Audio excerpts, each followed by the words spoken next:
Hi, this is Brian. Welcome back to Philosopher's Notes TV. Today we've got another great book that I'm really excited about, Peak, by Anders Ericsson and Robert Poole. Peak, subtitle, Secrets from the New Science of Expertise. Now, this book just came out, pre-ordered it, read it the day after I got it, and created the note the next day, and here we are. Why was I so excited about this book? Because Anders Ericsson is literally the world's leading expert in what makes experts so great. What makes great people great? The top performers in their field. What is it about them that makes them so awesome? He's led the research for the last 30, 35 years in this field. All the stuff that you've read about deliberate practice, the 10,000 hour idea, which we're going to talk about today, is that really a rule? Short answer, no. We'll get into some details on that. But Anders Ericsson is the man when it comes to all of this research. Truly extraordinary stuff. So when I heard the book was coming out, I was obviously excited to get it. It's an awesome book, packed with big ideas. We cover a handful of my favorites in the note. We've got 5 we're going to go over now. We will start with the gift.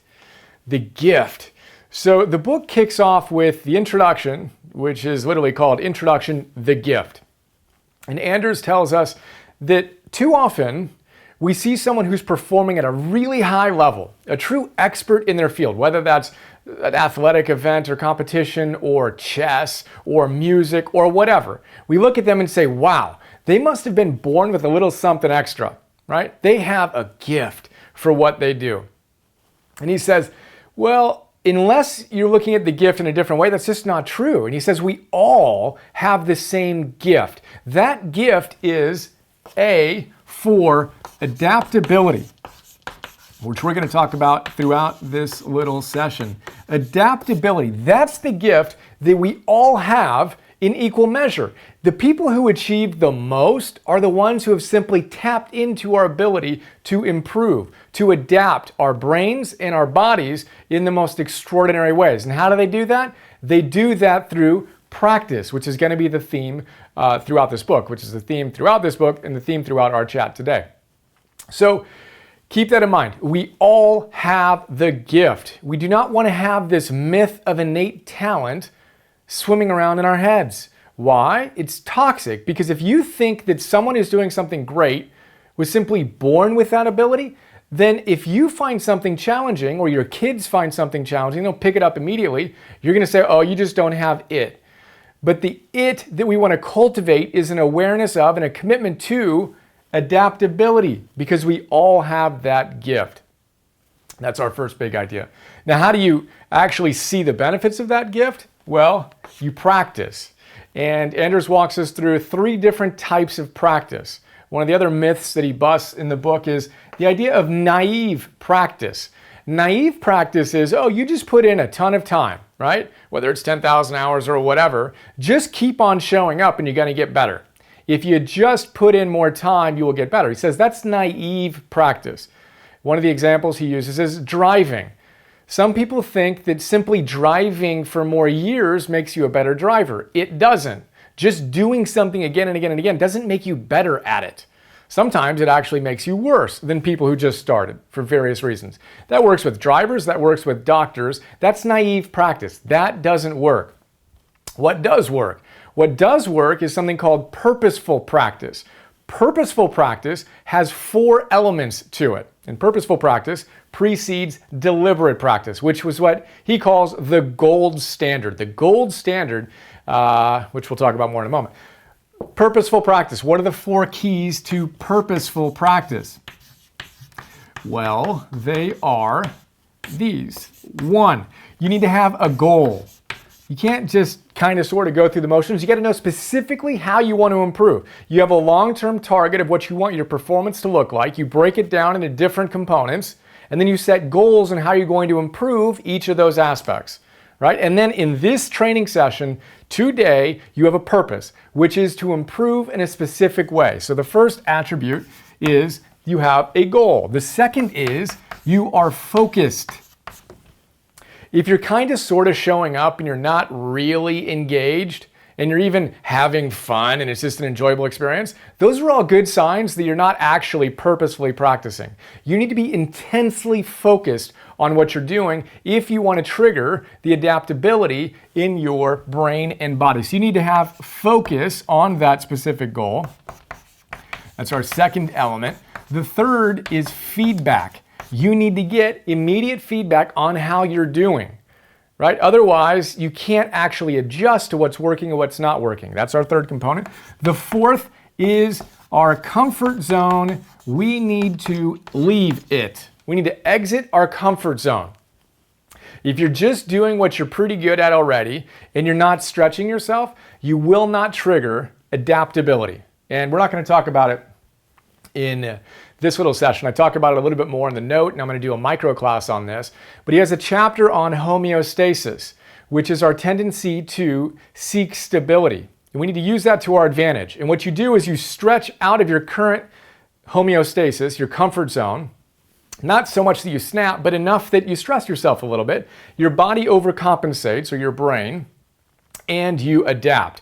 But if you're just playing in your comfort zone, you are never going to experience that. It's a really cool look at the science of why you need to exit your comfort zone. So that's purposeful practice. Deliberate practice, the gold standard, has a couple other elements. And it's essentially, in the strictest definition, you can only deliberately practice in really established fields like chess and music and sports that have clear expert performers that you can objectively measure and clear steps on how to get there. We have a teacher, and you have a very specific methodology that you follow, right? For our purposes, and for most people who aren't professional athletes, purposeful practice is what is going to be the core of what we do, and then do as much of the other deliberate stuff as we can. Third big idea. What's happening? What's changing in our brains when we do this deliberate practice? When we have a goal, we're focused, we get and respond to immediate feedback, and we exit our comfort zones. What happens is we change our mental representations. He uses some great examples in the book. A chess player, for example, if you show them a board midway through the game, they'll remember where those pieces are. Way more than someone who's not familiar with chess, right? They have mental representations where they've seen different situations in a game so many times that they can work on that in really efficient, extraordinary ways. And it looks like they have extraordinary memory. But they don't actually, because if you mix those pieces up into weird, would never happen in a real game positions, their memory is just as good or just as bad as the normal person. What they have are a deep set of mental representations that make it easy for them to do things that look magical to us. You can apply that to anything where expert performers are performing at a high level. They have done mental reps to have high levels of mental representations. In the note, I talk about the fact that that's basically what I'm aspiring to do. Every single book that I read and distill and share like this is essentially deepening my mental representation. So I see this idea again, and that connects to this idea, which connects to that idea, and each deliberate practice session or purposeful practice session hopefully gives me a deeper sense of mental representation that enhances what I'm doing. We'll give that another 10,000, 20,000 hours and see how we're doing. Fourth big idea is the 10,000 hour rule? No, not so much. In the chapter he has on the gold standard, which is all about deliberate practice and the details of how to go about doing it, he has, is the 10,000 hour rule a rule? And basically says, no, it's not a rule. Malcolm Gladwell, who took this research and then popularized it in his great book Outliers, which we're going to feature soon, took a little liberty with the research in creating the 10,000 hour rule. And Anders makes some distinctions about how actually that wasn't quite an accurate assessment of his research. And we can talk about that for a while, but the quick story is that there is in fact no 10,000 hour rule. The research that Malcolm Gladwell was looking at was the violinists who, according to Anders Ericsson's research, he had three different groups, right? He had the best performers, better performers, and good performers. So good, better, best. And it was true that at 20 years old, the violinists who were deemed to be the best and had the biggest chance of becoming soloists, solo violinists, right, had put in 10,000 hours of deliberate practice by the time they were 20 years old. But Anders makes the point of the fact that Malcolm Gladwell could have picked 7,400 hours, which is what they put in by about 18. And he also failed to recognize the fact that after putting in 10,000 hours at 20 years old, they still weren't the best in the world. They were just the most capable of being the best in the world, right? They had to put in another decade or two of work in order to be a true soloist and the best at what they do, which is 20,000 to 25,000 hours, not 10,000 hours. So he makes that point, and he also says that some domains have less hours than 10,000, some have more, etc., etc. But for our purposes, what we need to know is if you want to achieve extraordinary performance, you need to put in a heck of a lot of deliberate practice / purposeful practice. The fifth big idea, Homo exercens. This is a really cool part of the final chapter. Anders makes a passionate statement about the fact that when he looks at human beings, he sees the thing that differentiates us most from any other species is the fact that we can consciously improve ourselves. We can consciously strive to get better, right? And he says, okay, we named ourselves Homo sapiens, right? Because we have this sense that we are the knowing man, right? And we look at our ancestors and see Homo habilis, the handyman, right? Who is believed to be at the time the first to create tools. Then you have Homo erectus, the first to stand upright. But he says, I think we should be called Homo exercens, the practicing man, the man who's committed, the woman who's committed to improving themselves via practice. I love that idea. Homo exercens, a joke in the note, Homo optimus, optimizing our lives. That's what this is all about. Moment to moment to moment, we have an opportunity to make a choice, to get a little bit better, to practice that which we know to be true a little bit more today. We show up in our field and we say, look, I aspire to be at this point. And we put in the effort. Homo exercens style. Another important point he makes that we haven't discussed yet is the book is called Peak. And he basically says, look, if you aspire to be at the peak, here's how to get there. But whether or not you want to be at the peak or you just want to get a little bit better, you need to know that you can get better. Your kids can get better, which brings us back to the first idea here, which is we all have the gift of being able to change, being able to adapt. We do it via practice. Just showing up and going through the motions doesn't do it. That's naive practice. Focus on the 4 elements of purposeful practice. Have a goal of how you want to improve. Be focused, intensely so. Be open to and receive immediate feedback and improve on the fly. And exit your comfort zone as you do mental reps to build your mental representations in your chosen field. Then remember, the 10,000 hour rule isn't really a rule, but the general premise underlying it is a scientific fact, which is if you want to achieve expert performance, you need to put in a ton of conscious, purposeful, and ideally deliberate practice. Thank you, Anders Ericsson. And I hope you enjoyed. What was your favorite big idea? What jumped out? What landed? Write it down, share it with somebody. Most importantly, figure out how you're going to embody it in your life more starting today. And I hope today is another awesome day. See ya.